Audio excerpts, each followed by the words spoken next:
Seigneur, merci pour ta parole ce matin. Merci pour ta merveilleuse présence au milieu de nous, Seigneur. Merci pour ta fidélité, pour qui tu es, Seigneur. Nous ne cesserons jamais de te dire merci. Parce que nous avons tout pleinement en toi. Jésus, par ton sang, à la croix, par ton sacrifice, Seigneur, tu nous as déjà tout acquis. Et la vie chrétienne est une perpétuelle recherche et quête et découverte de tout ce que nous avons déjà en toi, Seigneur. Alors aide-nous ce matin, s'il y a quelqu'un qui est ici pour là ou les premières fois, qui chemine doucement avec toi, peut-être avec hésitation, recule un peu, qui se pose des questions sur Dieu, qui a reçu un héritage peut-être dans sa vie d'athéisme familial ou culturel ou un enseignement peut-être tellement négatif sur toi, Seigneur. Eh bien, je prie que tu fasses ce qu'aucun homme ne peut faire ce matin. Je prie que tu lui ouvres les yeux et qu'il découvre que tu es vivant et que tu n'es pas ce que le monde dit que tu es. Tu es ce que ta parole dit, Seigneur. Alors, au nom de Jésus, je remets ces instants entre tes mains. Je te remercie pour cette Église. Seigneur, tu sais que ce message sera peut-être pour une personne, mais le bon berger parfois quitte les 99 justes et va vers celui et celle qui est loin de Dieu. Et Seigneur, je veux aller ce matin pour une personne peut-être qui est loin de Dieu. Parce que même si c'est un culte, Seigneur, toi, tu vois une personne, Seigneur. Tu vois la foule, tu vois un corps, tu vois l'Église, mais tu sais aller pour une personne ce matin. Et tu iras beaucoup plus loin que mes paroles, j'ai confiance en toi. Au nom de Jésus. Amen. Le titre de mon message est celui-ci, « Ma liberté ». Ma liberté, c'est extrêmement d'actualité. On ne pourrait pas être plus d'actualité. La ville de Paris est tapissée d'affiches « Freedom »,« Liberté »,« Ta liberté ». On entend ça un petit peu partout. Et vous savez, pendant que Victor Hugo, à une époque, fustigeait Napoléon III, parce que Napoléon III était un despote, avait établi un régime autoritaire, et Victor Hugo était vraiment en colère contre lui, eh bien, pendant que cet homme s'appliquait à sa plume pour combattre cette sorte de tyrannie, alors que la France avait touché à cette époque juste du bout des doigts un tout petit peu la liberté, la démocratie. Eh bien, il y a un homme qui s'appelait Édouard de La Boulaye, qui lui était un intellectuel, c'est aussi un diplomate français, qui avait réuni dans un salon des intellectuels, des hommes qui avaient des moyens financiers. Et il avait un rêve, La Boulaye. Il rêvait, il suivait depuis déjà très longtemps ce qui se passait outre-mer, parce que les États-Unis avaient établi la première vraie démocratie au monde. Et la démocratie, à l'époque, était quelque chose de tout nouveau. Et même en Europe, vous le connaissez, vous savez encore mieux que moi. Et cet homme, La Boulaye, rêvait de cette liberté. Il rêvait d'un monde où les hommes seraient libres de choisir leur président, libres de virer leur président, libres de manifester contre leur président, libres de tout. Et il rêvait, il suivait de très très près ce qui se passait aux États-Unis. Il a remarqué que bientôt, dans quelques années, ce sera le centenaire de l'indépendance américaine. Et il s'est dit, j'aimerais marquer le coup, j'aimerais leur offrir un cadeau immense. Et cet homme avait quand même quelque chose dans ses entrailles de sérieux, de sincère et de profond. Il rêvait de la vraie liberté pour les hommes, La Boulaye. Et alors, il a entamé un projet qui lui a pris 20 ans pour offrir un immense cadeau aux États-Unis. Il a remonté des défis incroyables, premièrement, sur le plan militaire, parce qu'il voulait poser son gros cadeau sur une île à New York. Et il s'était dit, c'est là que je vais planter mon cadeau, mais c'était une île militaire avec un fort militaire américain. Il a dû convaincre le Congrès américain. Il a dû lever des fonds, des sommes pharaoniques, parce qu'il ne voulait pas que son cadeau soit offert par l'État de la France ou par des politiques. Il voulait que ce soit le peuple qui paye pour ce cadeau. Il a mis 20 ans, il a relevé des défis d'architecture, d'ingénierie que je ne peux pas vous expliquer ce matin, c'est assez exceptionnel. Et en 1895, sur la rue de Chazelle, dans le 17e arrondissement de Paris, les Parisiens ont vu le plus grand monument que Paris n'avait jamais connu. Et ce n'était pas la Tour Eiffel, parce que la Tour Eiffel n'existait pas encore. La Tour Eiffel viendra 4 ans plus tard. C'était la fameuse statue de la liberté. Et cette statue était offerte, et j'aimerais vous dire, si cet homme vivrait aujourd'hui, il verrait que son rêve s'est réalisé, parce que notre époque vit dans une liberté humaine comme jamais aucune autre époque. Les statistiques et les faits nous montrent que nous n'avons jamais eu autant de pays dans le monde qui sont sous cette forme de démocratie. La liberté n'a jamais été autant d'actualité comme aujourd'hui. Et aucune génération, comme la génération des jeunes adultes aujourd'hui, n'a revendiqué sa liberté. Ma liberté est le sujet numéro un de notre société. Elle est le sujet numéro un des jeunes adultes. Elle est la valeur numéro un des sociétés. On paye des millions de dollars, des firmes, pour évaluer la qualité de vie. On parle jusqu'à l'OCDE, jusqu'à l'ONU même.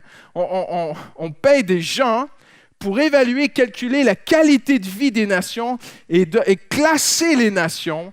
Et la première valeur pour classer la qualité d'un pays aujourd'hui, c'est la liberté de sa population. La liberté est aujourd'hui la valeur numéro un, fondamentale. Elle est le bien ultime personnel. Ne touche pas à ma liberté. Ne touche pas à mon droit, ma décision, ma vie, mes choix. La liberté personnelle est aujourd'hui la vertu par excellence de notre génération. Mais il y a un petit problème avec ça. C'est que, comme notre ami Keller expliquait, la liberté est comprise très différemment aujourd'hui. La liberté est comprise comme le rejet de toute vérité absolue. Rien ni personne n'a le moindre droit sur moi et je peux vivre comme bon il me semble. Ça, c'est aujourd'hui la liberté. Mais vous savez, du temps des Grecs, c'est très intéressant, parce que je ne crois pas à la mythologie grecque, mais dans leur mythologie, les Grecs ont quand même avancé certaines vérités. Ils racontent dans cette fable que le Zeus, qui n'a jamais existé, qui était juste le fruit d'imagination, pour se venger des hommes qui avaient découvert ou volé le feu, je ne sais plus quoi, a créé une jolie jeune femme qui s'appelle Pandore. Il l'a envoyée parmi les hommes. Et Pandore avait une boîte avec elle qui s'appelle la boîte de Pandore. Mais Zeus, pour tromper les hommes, avait mis dans la beauté de cette jeune femme tous les maux qui pouvaient exister. La colère, la maladie, la mort, la guerre, la misère, la peste, tout ce que vous pouvez imaginer. Zeus avait mis toute cette misère dans cette boîte. Et Pandore, naïve, n'a pas obéi et elle ouvrit la boîte. Et les mots se répandirent sur terre. Vous savez, ça fait penser à la liberté. On vit aujourd'hui dans un monde où les hommes ne se rendent pas compte que ma liberté vient aussi souvent avec une boîte de Pandore. Le droit de faire tout ce qu'on veut, décider comme on veut, toucher à tout, goûter à tout, faire tout ce qu'on veut, c'est parfois très dangereux. Et j'aimerais vous montrer aujourd'hui, parce que Dieu est tellement amour, et Dieu regarde cette génération, Dieu voit cette ville. Et si vous êtes arrivé dans cette ville, peut-être il y a quelques temps ou quelques années, vous avez vu que votre vie a changé. Ta vie change quand tu arrives à Paris. Quand on arrive de province, une petite ville tranquille, et qu'on arrive sur Paris, et qu'on voit toutes ces revendications, ces manifestations. J'ai rien contre les manifestations, il y a des bonnes manifestations, mais des manifestations pacifiques, bien sûr. Et quand on voit tout cet esprit dans la ville de ma liberté, eh bien, à un moment donné, ça affecte notre vie. Et Dieu voit cela, et Dieu est amour. Dieu ne cesse d'être amour. Il pose un regard sur cette ville et sur ses habitants et sur les gens autour de nous et sur toi aujourd'hui, un regard compatissant. Et j'aimerais te démontrer aujourd'hui 7 vérités sur la vraie liberté. Premièrement, la première, on l'a déjà vu, l'homme n'a jamais eu autant de liberté qu'aujourd'hui. Mais deuxièmement, la liberté comme l'homme l'a décrit a asservi l'homme et ne l'a pas libéré. Je vous cite aujourd'hui pour vous montrer que même à l'extérieur de l'Église, des gens qui ne croient pas en Dieu, des hommes qui n'ont pas la foi, des hommes qui se disent athées, regardent leur propre société et disent « ça va de mal en pire, rien ne va plus ». Je prends un homme comme Terry Eagleton, qui est actuellement considéré comme l'un des plus influents théoriciens au monde. Il ne croit pas en Dieu. Mais il dit ceci, on regarde l'univers comme accidentel et aléatoire. Comme si notre monde était aujourd'hui sans fondement. S'il n'y a plus de fondement, sur quoi est-ce qu'on se tient? Je pense à ce grand penseur, Charles Taylor, professeur émérite de philosophie, qui a écrit dans un livre phare. Si vous côtoyez des sociologues et des professeurs d'université, Charles Tiller est vraiment très connu. Dans son livre L'âge séculier, il écrit ceci. Il est d'usage de dire que nous, modernes, occidentaux, appartenons à un âge séculier. Donc l'ère du christianisme, aujourd'hui, n'est plus trop à la mode dans le monde. L'époque actuelle où la foi n'est plus qu'une option parmi tant d'autres. La liberté consiste à laisser chacun croire ce qu'il veut. Le seul péché intolérable, c'est l'intolérance. Mais la victoire des Lumières a fait du désenchantement du monde la seule clé de l'énigme. En d'autres mots, ce sont des grands écrivains, hein? Il faut réfléchir, mais en d'autres mots, simplement dit, si on peut vulgariser ces propos, c'est très très simple. Aujourd'hui, au final, le monde est dans un désenchantement. On a fait le tour du jardin, on a tout goûté, on a tout essayé, on a tout touché, on a tout vu, tout connu, et il reste quelque chose, un vide à l'intérieur, un malheur, une tristesse. On n'a pas trouvé le bonheur. Voyez-vous? Et au final, le monde n'a jamais été aussi mal. J'étais très touché la semaine dernière par une jeune femme. Je suis allé au BDF et je parlais avec quelques personnes, une jeune femme qui débute dans la foi et qui s'approche de Dieu. On a parlé un petit peu ensemble pour apprendre à se connaître. Ça fait quelques semaines qu'elle est sur Paris. Et à un moment donné, il me dit, « Pasteur, je lui ai demandé comment est-ce que tu as cheminé avec Dieu. C'est venu à travers une copine au lycée qui lui a parlé de Jésus. Voyez-vous l'importance de cette série Passer aux actes? Je parle aux chrétiens là. Voyez-vous l'importance de partager ta foi autour de toi, de ne pas garder ta foi pour toi. Et une copine au lycée a osé lui parler de Jésus, de Dieu. Et elle a dit, mais pasteur, moi j'ai grandi dans une famille athée. Dieu n'existe pas, on ne parlait jamais de Dieu. Moi je suis parti à moins 1000, je ne suis même pas parti à zéro, je suis parti à moins 1000 sur les choses de Dieu. Et donc cette copine lui a parlé de l'amour de Dieu, elle a commencé à cheminer et s'approcher de Dieu. Et elle me dit, à un moment donné, malheureusement, dans ma vie, j'ai touché à des choses, je suis allé vers des choses et j'ai touché et j'ai eu très peur, pasteur. J'ai eu très, très peur pour ma vie. Et au milieu de la nuit, j'étais dans un autre pays et j'ai appelé ma copine, ancienne collègue de classe, elles avaient gardé contact ensemble. Et elle lui dit, au secours au téléphone. Et l'autre lui dit très, très, très clairement, comme nous les chrétiens croient, il y a des choses, il ne faut pas toucher à ça. Tu vas te faire mal, c'est dangereux. Et elle m'a dit, vous savez, monsieur, et là, elle se tourne vers moi, elle me parle, elle dit, vous savez, monsieur le pasteur, ma génération à moi n'a jamais été enseignée qu'il y a certaines choses qu'il ne faut pas toucher. On nous dit de tout explorer, de tout goûter, de tout essayer, que tout est permis, qu'il n'y a pas de bien, il n'y a pas de mal, et même sur ton identité, tu es qui tu as envie d'être aujourd'hui. Et si demain, tu as envie d'être quelqu'un de complètement différent, de changer d'identité, tu es complètement libre de tout. Et elle me regarde dans les yeux, elle me dit, vous savez, monsieur le pasteur, ma génération est perdue. Nous n'avons aucun point de repère. Et au final, on se sent fragile et en danger. On se sent perdu. Parce que ma liberté, la liberté de faire tout ce que tu veux, quand tu veux, comme tu veux, avec qui tu veux, autant que tu veux, aller où tu veux, et décider toi-même ce qui est bien et ce qui est mal, au final, il n'y a plus de point de repère. Et ce qui arrive aujourd'hui, c'est qu'on a des gens qui vont vers des choses qui leur font mal. Et ils reviennent avec un reproche envers leurs parents, envers la société, envers leurs professeurs. Et ils leur disent littéralement, « Pourquoi ne m'avez-vous pas dit que ça me ferait mal? » Un frère de l'Église, la semaine dernière, m'a dit, « Pasteur, je vais vous parler. » Il dit, croyez-moi, dans l'éducation nationale, il y a des excellents professeurs avec des excellentes valeurs. Un cas précis. Il s'est intéressé à ce que son professeur avait donné comme livre à lire à son enfant, son adolescente de 13 ans. Un livre dans lequel on enseigne aux enfants d'aller explorer, d'essayer, de toucher tout ce qu'ils veulent, comme ils veulent, où ils veulent, quand ils veulent. Et le livre traite d'un sujet, de l'autre. Et à un moment donné, le frère me racontait toutes les thématiques du livre. Et je l'ai arrêté, je dis, mais c'est pas possible. Attendez, c'est pas possible. Il y a même un chapitre sur le suicide où il y a des gens qui ont envie d'aller explorer le suicide. Il faut les respecter, il faut y aller, qu'ils y aillent. Voyez-vous? C'est ça ma liberté. Mais au final, cette liberté n'est pas la vraie liberté. Et je le dis avec tout l'amour et que Dieu m'aide à ce que ça puisse dépasser mes paroles aujourd'hui. Je le dis avec l'amour de Dieu. Dieu existe. Dieu est vivant. Et Dieu t'aime. Et Dieu sait qu'il y a du bien et il y a du mal.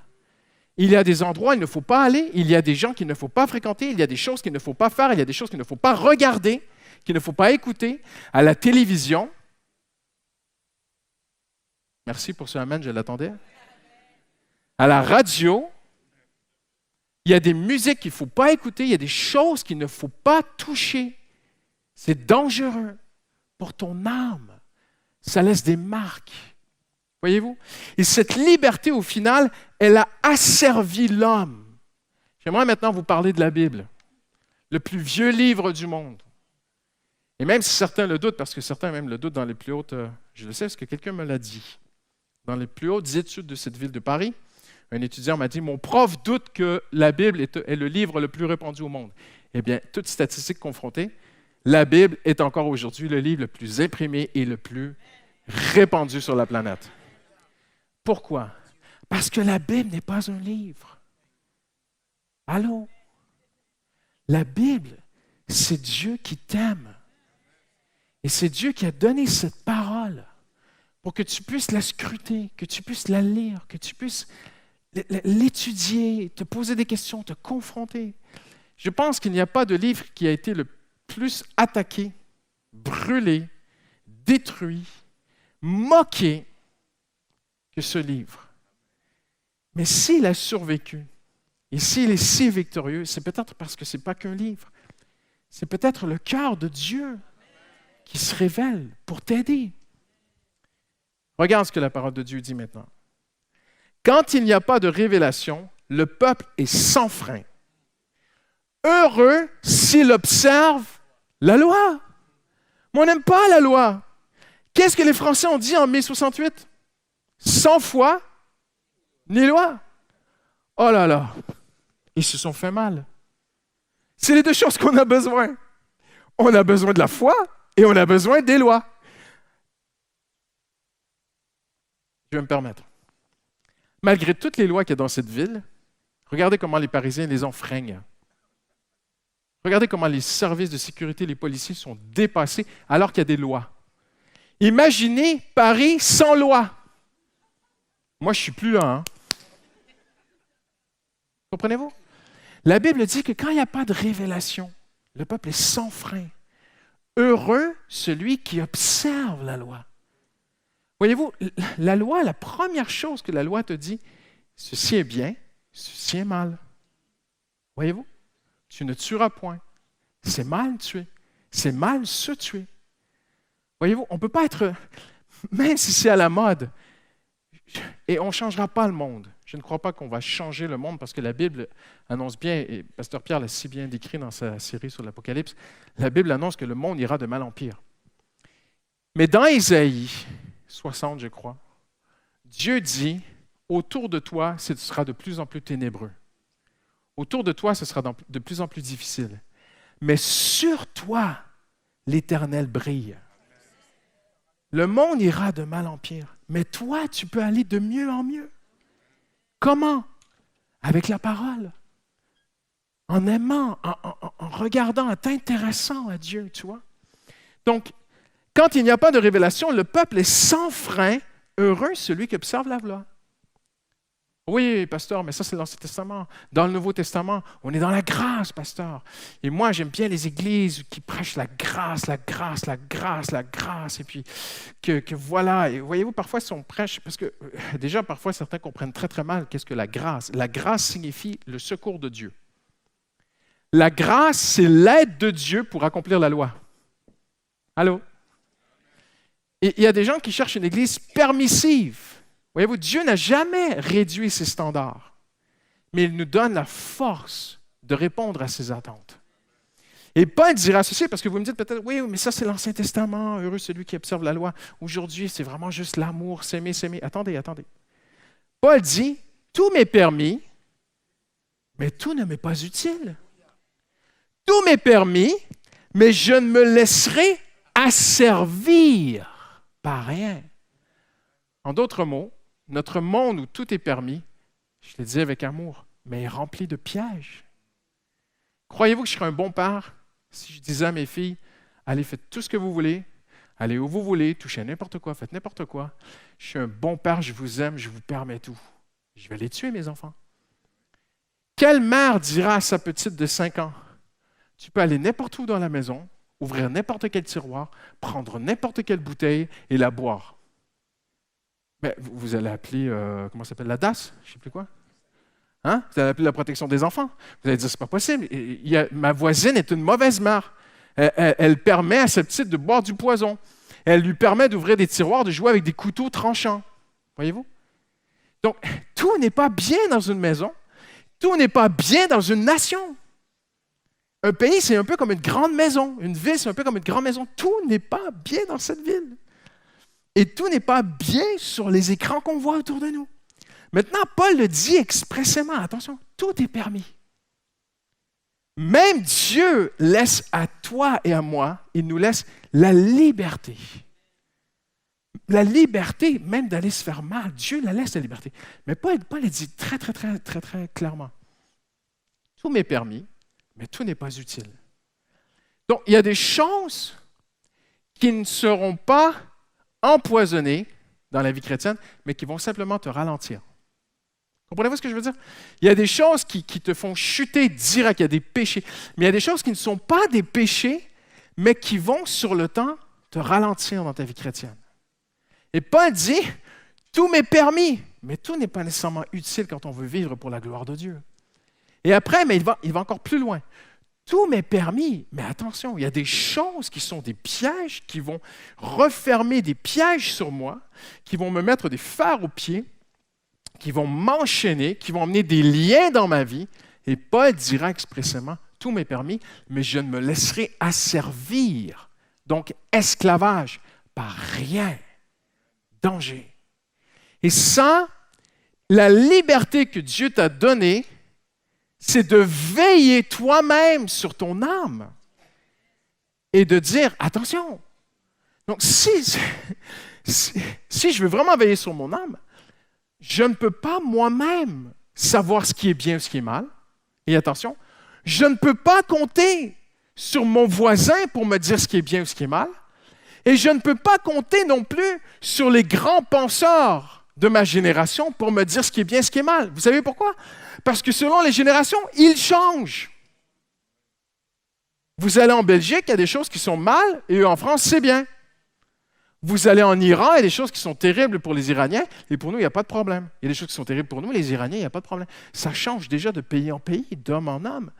Et il y a des choses qui étaient mal en 1968 en France, qu'aujourd'hui, il n'y a pas de problème. Donc, le mal et le bien changera? Non. En fait, il te faut un point d'ancrage immuable. Il te faut un socle pour ta vie. Il te faut une fondation, un roc qui ne bouge pas. Et ce roc, je vais vraiment vous bousculer les chrétiens ce matin, dépasse la Bible. Ce roc, c'est Dieu lui-même. Ce roc, c'est une personne. Et la vraie liberté, on va le voir bientôt, la vraie liberté, c'est de découvrir le cœur de Dieu. Dieu compatit, troisième vérité, Dieu compatit et il offre lui-même la liberté. Tourne avec moi dans Ésaïe 61. Ésaïe 61.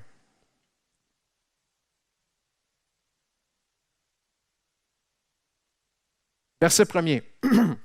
L'Esprit du Seigneur, l'Éternel, est sur moi. C'est Jésus qui parle. Vous allez dire, non, mais Jésus n'est pas dans le livre d'Ésaïe. Jésus est dans le livre d'Ésaïe. C'est Jésus qui parlait à Ésaïe. Je peux vous le prouver, je n'ai pas le temps ce matin, mais je peux vous le prouver. C'est Jésus qui se manifestait à Ésaïe. L'Esprit du Seigneur est sur moi, l'Éternel, parce que l'Éternel m'a consacré par onction pour annoncer de bonnes nouvelles. Alléluia! Donc, c'est une bonne nouvelle qui va arriver dans un instant. Il m'a envoyé pour guérir ceux qui ont le cœur brisé, pour proclamer aux déportés la liberté et aux prisonniers leur délivrance. Je reviens. Pour proclamer la liberté et la délivrance. Je pense ici qu'il y a deux sens à ce verset. Il y en a peut-être encore plus, mais j'y vois deux sens pour nous ce matin. Oui, Ésaïe décrit peut-être différentes personnes. Une personne a le cœur brisé, elle a besoin d'être guérie de Dieu. Une autre personne est liée par certaines choses. Voyez-vous, souvent c'est ce qui se passe. Tu te mets à découvrir un plaisir de la vie et ce plaisir te prend. Ce plaisir t'emporte et ce plaisir t'enveloppe et il t'enchaîne. Il t'étrangle comme un serpent. J'ai lu il y a quelques années, j'ai déjà dit ici, j'ai lu il y a quelques années un article dans le Figaro qui avait interviewé des businessmen à la Défense, des hommes qui disaient ouvertement crier au secours sur la pornographie. Être tellement liés par la pornographie qu'ils n'arrivaient plus à se concentrer au travail. Parce que la pornographie avait pris une dimension spirituelle dans leur vie, qui était devenue un esclavage spirituel qui saignait littéralement leurs pensées. Ça a détruit combien de mariages? Et oui, certains hommes sont ainsi, certains hommes sont vraiment dans toutes sortes d'esclavages. Mais je pense aussi que dans Ésaïe 61, ici, il est question d'une personne. Un cœur brisé et un cœur esclave de quelque chose. En d'autres mots, j'aimerais vous dire ceci. La vraie liberté est une question d'intérieur et non d'extérieur. C'est une question de cœur et non de société. La liberté de faire, d'être, d'aller toucher, goûter, voir, laissez-moi faire tout ce que je veux. Cette vraie liberté n'est pas la vraie liberté, mon ami. La vraie liberté, c'est d'être libre à l'intérieur. Et la Bible dit que Dieu a envoyé Jésus pour libérer ta vie à l'intérieur. C'est ce que Jésus dit. Jésus dit, l'Esprit du Seigneur est sur moi car il m'a oint pour que je vienne guérir les cœurs, l'intérieur. L'esclave, il est esclave à l'intérieur. La preuve, c'est qu'on a des gens qui sont libres de faire tout ce qu'ils veulent, mais sont remplis d'esclavage. Et la preuve, c'est qu'alors qu'on se parle aujourd'hui, il y a plus de 50 000 chrétiens qui meurent chaque année pour Jésus-Christ, et on ne peut plus compter le nombre de chrétiens qui sont emprisonnés pour Christ aujourd'hui dans le monde. Mais j'en connais, et j'ai entendu des témoignages extraordinaires, des hommes qui n'ont plus rien, ils sont entre quatre murs de béton, mais ils vous diront, moi je suis libre. Ils n'ont plus rien extérieurement, mais à l'intérieur, il y a une liberté que personne ne peut leur enlever. On peut même leur faire mal, mais on ne peut pas leur enlever leur liberté intérieure. Ils sont une preuve puissante que la vraie liberté pour ta vie, elle est ici. Elle est à l'intérieur. Et c'est cette liberté que Jésus a amenée. La liberté, elle est intérieure. Regardez ce que Paul dit dans Romains 7. Ne tournez pas, on va aller rapidement. Il parle d'un homme ou d'une femme où il se voit, ou peut-être qu'il se revoit avant de connaître Jésus. Les commentateurs peinent à comprendre Paul ici, mais il dira littéralement ceci. Il dit, je suis prisonnier dans mes membres, à l'intérieur. La vraie liberté que l'homme cherche, ce n'est pas la liberté de faire tout ce qu'il veut. Il ne la trouvera pas. La vraie liberté que l'homme cherche, c'est parce qu'il est esclave dans ses membres. Il est prisonnier à l'intérieur de lui. Si tu n'as pas encore fait la paix avec Dieu, tu es prisonnier à l'intérieur de toi. Tu es peut-être le maître de ta vie, mais ce n'est pas vrai. Tu es esclave. Ah, mais je peux faire tout ce que je veux. Vous, les chrétiens, vous ne pouvez plus faire ci, vous ne pouvez plus faire ça. Ah, les chrétiens ne peuvent pas ceci, les chrétiens ne peuvent pas cela. Non. Les chrétiens, on est libres de ceci, on est libres de cela. C'est pas pareil. Ah, toi, tu ne peux plus aller là. Toi, non, c'est que je ne veux plus y aller. C'est quand j'allais là-bas, ça me détruisait. Ah, moi, ça ne me fait rien. On verra. Et à un moment donné, tu découvres que tous ces plaisirs qui t'attiraient te tiennent complètement prisonnier. Et Paul dit, je suis prisonnier dans mes membres. Et tout à coup, il ouvre son cœur à Dieu dans une simplicité. Écoutez-moi bien, c'est la simplicité de la Bible. La simplicité de l'évangile du christianisme. C'est pas compliqué le christianisme. Tu reconnais que tu as besoin de Dieu, tu t'humilies, tu dis, au secours Seigneur, viens me sauver. Et Dieu vient. L'Esprit qui donne la vie en Jésus-Christ m'a libéré du péché et de la mort. Je reviens. Voilà un petit peu plus profondément. Paul dit en fait, je suis prisonnier de la loi du péché. Là, vous dites, ah non, mais le péché, ça n'existe plus dans ce monde aujourd'hui. Tu peux le rayer de la carte. Il est en toi. Tu peux changer son nom. Il est en toi. Je sais qu'il y a des vraies maladies aujourd'hui, mais je pense que certaines maladies ne sont pas des maladies, sont des péchés. On parle de quelqu'un, on dit quelqu'un qui ment toujours. Un kleptomane, je ne sais plus quoi. Mythomane. La mythomanie. Je sais qu'il y a des gens qui sont vraiment malades, mais écoutez-moi bien, il y a des gens qui ne sont pas mythomanes, ils sont pécheurs. Ils pêchent. Mentir, c'est un péché. Mais parce que la Bible n'est plus la référence dans notre société, il faut trouver un autre mot. Celui qui vole toujours, on dit klepto, c'est ça? Kleptomane. C'est un voleur. La Bible dit, tu es un voleur. Ah non, mais je suis malade, j'ai une maladie, je suis... Tu n'es pas malade. Tu es un pécheur et tu es devenu esclave de ton plaisir. La première fois que tu as volé, ça t'a fait une adrénaline, personne ne t'a attrapé, tu as acquis peut-être une nouvelle télévision dans ton séjour que tu as volé chez ton voisin, il ne t'a jamais vu, tu t'en es bien sorti, tu es tout content, et puis finalement tu te fais attraper, tu vas voir quelqu'un et il te dit non, vous n'avez pas de problème, vous êtes malade, vous avez une maladie, vous êtes kleptomane. Je sais que certaines personnes sont malades, vraiment, je ne vais pas me moquer, mais certaines personnes, ce n'est pas une maladie, c'est le péché. Mais parce que le péché n'existe plus, on ne sait plus quoi dire aux gens quand on le voit. Quand on voit le péché à l'œuvre, on ne sait plus quoi dire aux gens. On voit quelque chose dans leur vie, on ne sait pas comment le décrire parce que le péché ne doit pas exister. Surtout parce que si on dit, mais écoute, tu as un péché, tu as un problème, il faut tout revoir nos valeurs de la société. Comprenez-vous? Et Dieu t'aime. Et Paul dit ceci, la loi du péché. Donc, le péché a une loi. Ce n'est pas une loi juridique, c'est autre chose. Ici, dans le contexte de Romains 7, c'est comme une loi, Paul dit c'est une loi spirituelle. C'est une force. On peut traduire la loi du péché différemment en disant la force du péché. La force du péché. On peut le traduire littéralement, différemment comme ceci. Paul dit dans Romains 7, littéralement, « Je suis prisonnier de la force du péché dans mes membres. » Mais regardez ce qu'il dit. « L'Esprit qui donne la vie en Jésus-Christ m'a libéré de la force du péché et de la mort. » En d'autres mots, il y a une seule chose qui peut te libérer intérieurement, c'est la force de Dieu dans ta vie. Mais pourquoi il ne le fait pas? Pour une seule raison, tu n'as pas encore abdiqué. Tu n'as pas encore dit, je me rends. Tu n'as pas encore dit, j'ai tort. C'est vrai, Seigneur, je suis coupable. C'est en moi, c'est pas la faute des autres, c'est ma faute. C'est toujours la faute des autres. Tournez voir quelqu'un à côté de lui et dites-leur, c'est pas ta faute, c'est ma faute.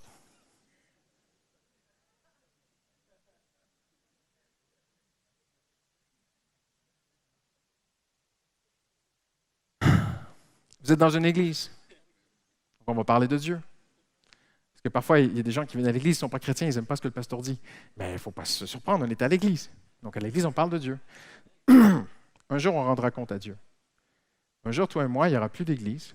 On sera devant le trône de Dieu. Et à ce moment-là, tu ne pourras pointer personne.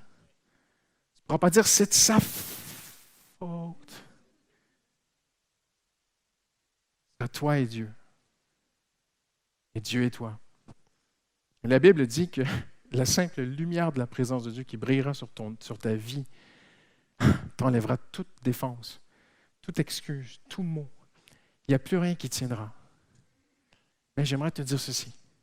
Mieux vaut régler ces choses ici-bas que là-haut.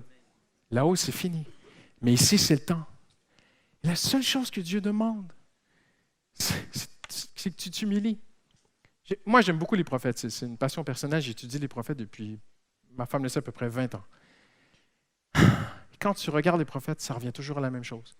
Dieu dit toujours aux hommes, si tu m'écoutais, à un moment donné, Dieu dit à Israël, je te demande une seule chose. Dis-moi que tu as tort et je te pardonne, j'enlève tout, je règle tout et je te rebâtis. C'est tout ce que Dieu demande. Dis que Dieu a raison, dis que tu as tort. Et Dieu va amener la force de la liberté dans ta vie, la vraie liberté. 5e vérité. La vraie liberté se trouve, se vit et se garde auprès de Dieu. Paul dira, là où est l'Esprit du Seigneur, là est la liberté. Je nuance pour les chrétiens un instant ce matin. Certains croient que cela signifie qu'on peut faire tout ce qu'on veut dans l'Église. Là où est l'Esprit du Seigneur, là est la liberté. Alors, moi, je m'éclate à l'Église, je fais tout ce que je veux. Non, non, non, non, non. Un, ce n'est pas le contexte. Un texte hors contexte devient un prétexte. Le contexte, c'est le péché. Ce n'est pas comment se comporter à l'Église. Le vrai contexte de ce texte, c'est le péché dans ton cœur et dans mon cœur. Là où est l'Esprit du Seigneur, là est la liberté. Donc, quand le Saint-Esprit, quand Dieu vient dans ta vie, c'est lui qui amène la liberté du péché. C'est lui qui amène toute liberté contre le péché. Jésus a dit, ils connaîtront la vérité et la vérité les rendra libres. Et Jésus a dit, je suis la vérité. Donc, la vraie liberté, c'est de connaître Jésus. C'est de marcher avec Jésus, c'est de s'intéresser à Jésus, c'est de faire de Jésus la personne la plus importante de ta vie à chaque seconde de ta vie. Si Christ est tout pour toi, si Jésus n'est pas l'une des choses dans ta vie, mais il est le Dieu de ta vie, eh bien Jésus a dit, tu me connaîtras, on marchera ensemble, on développera une amitié, une communion, on dit en anglais un fellowship, une vraie proximité, toi et moi. Et dans cette proximité, tu ne peux pas avoir autre chose que la liberté. Impossible. Vous savez pourquoi? Parce que les ténèbres et la lumière ne peuvent pas coexister, c'est impossible. Je ne peux pas être pris par des choses, je ne peux pas être esclave de quelque chose et jouir d'une merveilleuse amitié avec Jésus-Christ en même temps, ce n'est pas possible. Tu es déjà rentré chez toi et qu'il y avait des bulles de ténèbres et des bulles de lumière qui cohabitaient ensemble dans ton séjour. Ça n'existe pas. Tu rentres chez toi, tu ouvres la lumière, c'est fini, il n'y a plus de ténèbres. Quand Jésus vient vraiment dans la vie de quelqu'un, je ne dis pas qu'il n'y a plus de combat avec la chair, je ne dis pas qu'il n'y a plus de chute. Je dis non, non, non, non. Mais il y a une chose est certaine, il n'y a plus d'esclavage. On est libéré. La parole de Dieu est tellement importante. Regardez ce que le psaume 119 dit. « Je marcherai en toute liberté, car je fais ce que je veux. » Non, non, je rigole. « Je marcherai en toute liberté, car je recherche tes décrets. » Mais c'est complètement l'inverse de notre société. Complètement l'inverse. Je marcherai dans la liberté parce que je cherche tes décisions. Je cherche ton avis. Je cherche ton cœur. Je veux te connaître, je veux t'obéir. Je veux me soumettre. Alors je marcherai dans la liberté. C'est ça qu'il dit le psaume 119. C'est extraordinaire la parole de Dieu. Et Jacques dit que la loi parfaite, c'est la loi de la liberté. Jacques 1, 25. Voyez-vous, il y a quelque chose de très, très intéressant parce qu'aujourd'hui, la Statue de la liberté est le monument le plus recopié au monde. On dit qu'elle est sur tous les continents et qu'il y a d'innombrables pays qui se sont fait une Statue de la liberté parce qu'on veut la liberté. Mais ce que peu de gens savent, c'est que lorsqu'ils ont fait la Statue de la liberté, ils lui ont mis une torche pour éclairer le monde, qui est la lumière de la liberté. Il voulait que cette dame éclaire le monde. Et lorsque les navires des immigrants arrivaient aux États-Unis, les bateaux arrivaient sur New York, les bateaux voyaient la statue. Et si vous êtes déjà allé à New York, c'est encore impressionnant de voir cette grande statue qui a survécu. Et c'est Gustave Eiffel qui a fait l'intérieur de la statue. C'est un objet extraordinaire, la statue de la liberté. Mais on oublie qu'il y a un grand mystère. Elle porte dans son autre bras une plaque. Et sur cette plaque est écrite la date de l'indépendance des États-Unis. Donc, il y en a qui croient que c'est que l'indépendance des États-Unis. Mais les historiens, spécialistes du Musée d'art et métiers de Paris vous diront que cette plaque qui est dans son bras signifie les tables de la loi de Moïse. Il n'y a pas de liberté sans loi. Il n'y a pas de liberté sans loi, c'est impossible. Et là, je sors de la Bible. Même les hommes le reconnaissent. La vraie liberté, tu la trouves dans la soumission à Dieu. Je marche dans la liberté parce que je cherche tes décrets. Mon ami, je ne peux pas te donner de plus beaux trésors aujourd'hui. Cherche à être agréable à Dieu. Tu seras libre de tout. Parce qu'écoutez-moi bien, Jésus est venu pour nous rendre libres. Et il a dit, si le Fils vous affranchit, vous serez réellement libre. Écoutez-moi bien. Lorsque tu fais la paix avec Dieu, lorsque tu rends ta vie avec Dieu, tu rends la seigneurie de ta vie à Jésus-Christ. Le Seigneur, en retour, s'engage à t'accorder une liberté que personne ne peut te donner. La liberté de tout. La liberté de tout ce qui te rend esclave à l'intérieur, mais aussi à l'extérieur. Le Seigneur a promis de marcher devant toi, de se battre pour toi. Il a dit, si tu aides les pauvres, Ésaïe 58, ce que Michael a présenté tout à l'heure, d'aider les pauvres, c'est extraordinaire. Vous pouvez avoir tous les avis que vous voulez sur la politique de cette ville et des immigrants et de ceci et de cela. Il y a beaucoup de désordre, je suis d'accord avec vous, mais Dieu les aime quand même. D'avoir une boîte pour les aimer, d'aller leur faire un sourire, d'aller apporter un peu d'espoir, c'est vraiment le cœur du christianisme. Mais Jésus a dit, le Seigneur a dit dans Ésaïe 58, « Pendant que tu aides les pauvres, l'Éternel sera ton arrière-garde. » Viens ici, Shakti. Ce n'est pas prévu, mais j'ai une image tout à coup qui vient à la tête. Disons que Shakti aide les pauvres. Viens, José, tu vas faire le pauvre.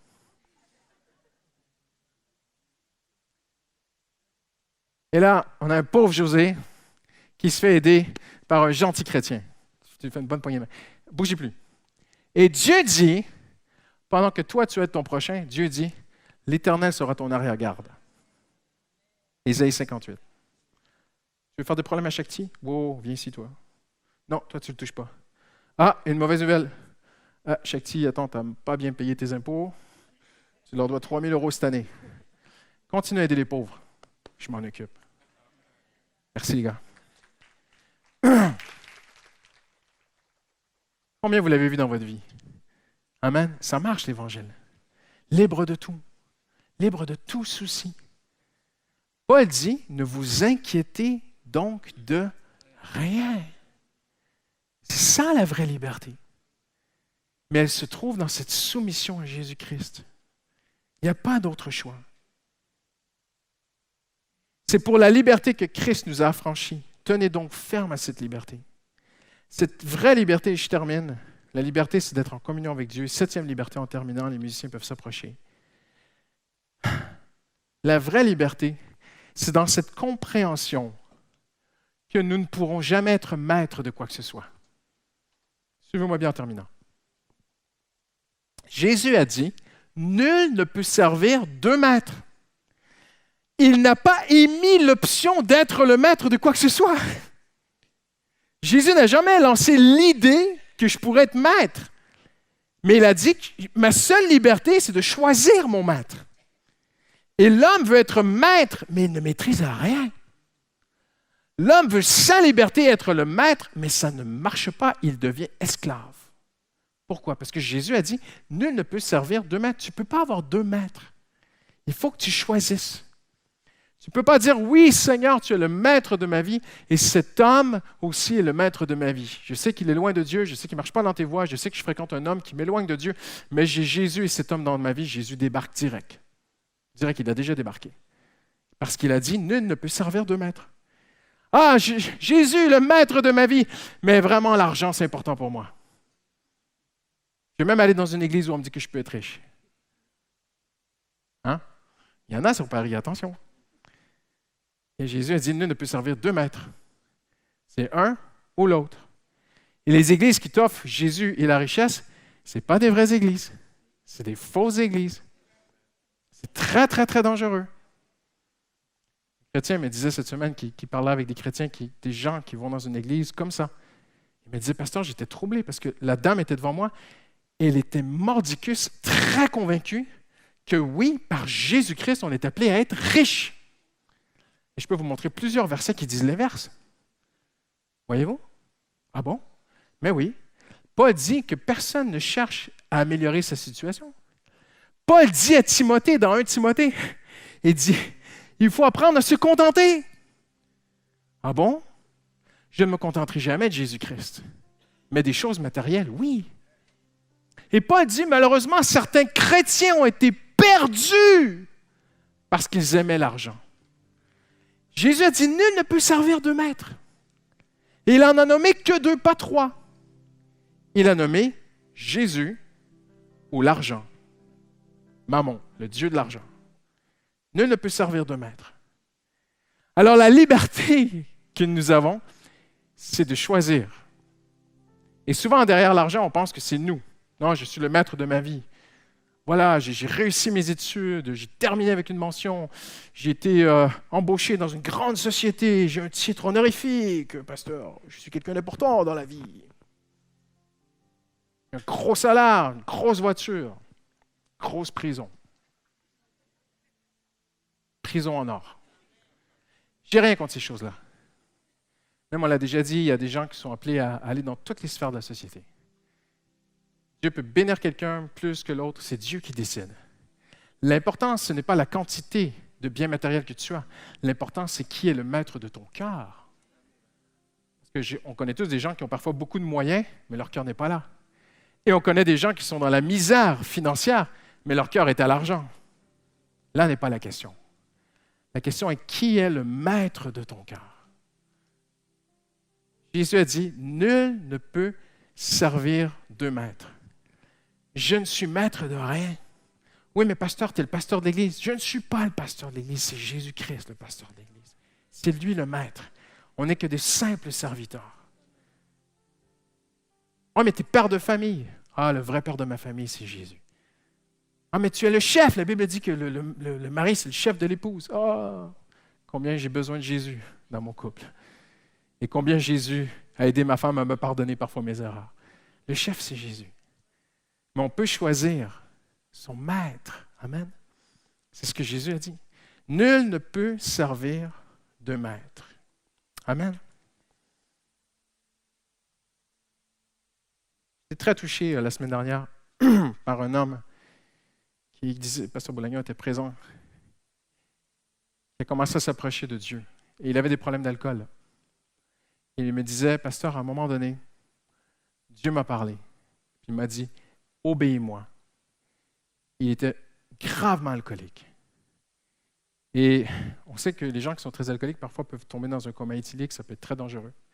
Mais lui, c'était très personnel, c'est son témoignage à lui. Il a cru en Dieu. Il s'est soumis à Dieu. Il a arrêté de boire et Dieu lui a donné la force d'arrêter de boire. Jésus l'a libéré. Parce que la vraie liberté, elle est dans la soumission à Dieu. Quelqu'un dit Amen? J'aimerais vous demander de baisser la tête en terminant. On va prier ensemble. Hallelujah. Peut-être y a-t-il une personne ici aujourd'hui qui a,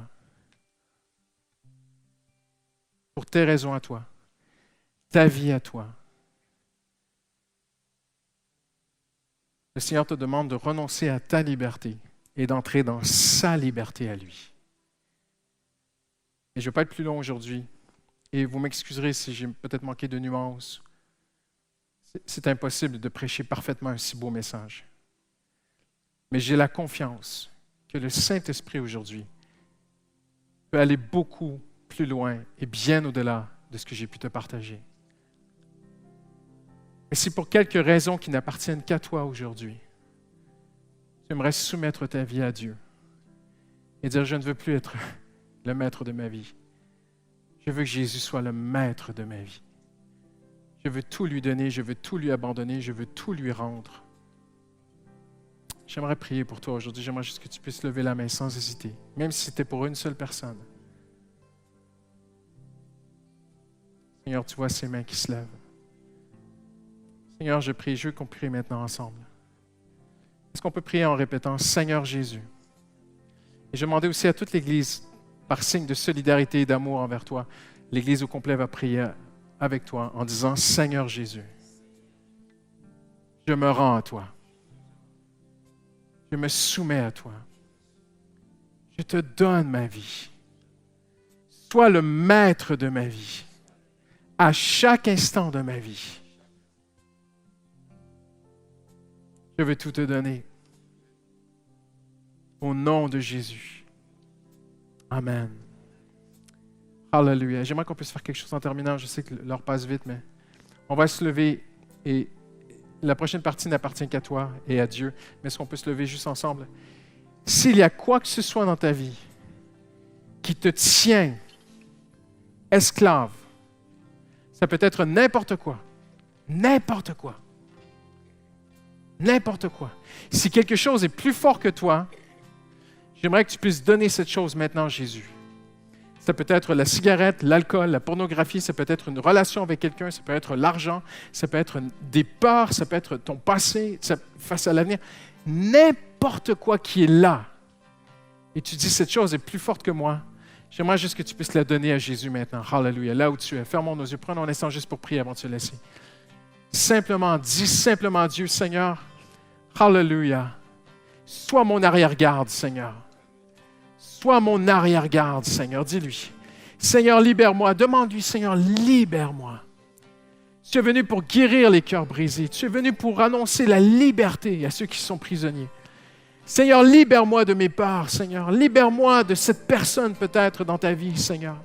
Seigneur, libère-moi de cette addiction. Ça peut être à n'importe quoi. Seigneur, libère-moi. Tu m'as appelé à la liberté, Seigneur. Je veux être pleinement libre en soumettant ma vie à Jésus-Christ aujourd'hui. Et en nous entendant ta parole ce matin. Oui, il est écrit, c'est pour la liberté que Christ nous a affranchis. Tenez donc ferme dans cette liberté et ne vous placez pas de nouveau sous la contrainte d'un esclavage. Seigneur, merci pour la liberté que nous avons en Jésus-Christ. Elle est parfaite et complète à la croix.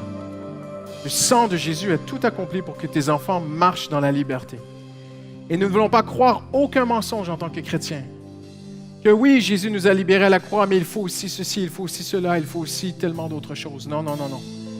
Seigneur, nous voulons croire que tout a été accompli à la croix. Seigneur, le sang de Jésus est suffisant pour moi afin de vivre pleinement en toute liberté, libre du péché, libre de tout esclavage, de toute dépendance, Seigneur. Libre dans nos pensées, mais libre d'être en communion avec toi, Seigneur. Libre de la peur des hommes, libre des inquiétudes face à demain, Seigneur. Libre de la culpabilité, des remords, des regrets du passé, Seigneur. Seigneur, la liberté n'est pas de faire ce que l'on veut, comme on veut, quand on veut, où on veut, avec qui on veut. La liberté, elle est en toi, Jésus. Et Seigneur, tu nous as appelés à la liberté. Cette vraie liberté qui est intérieure. Et nous voulons te rendre toute la gloire, Jésus, pour la croix. C'est toi qui nous l'as acquis, cette liberté, Seigneur. Au nom de Jésus, tous ceux qui l'aiment disent Amen.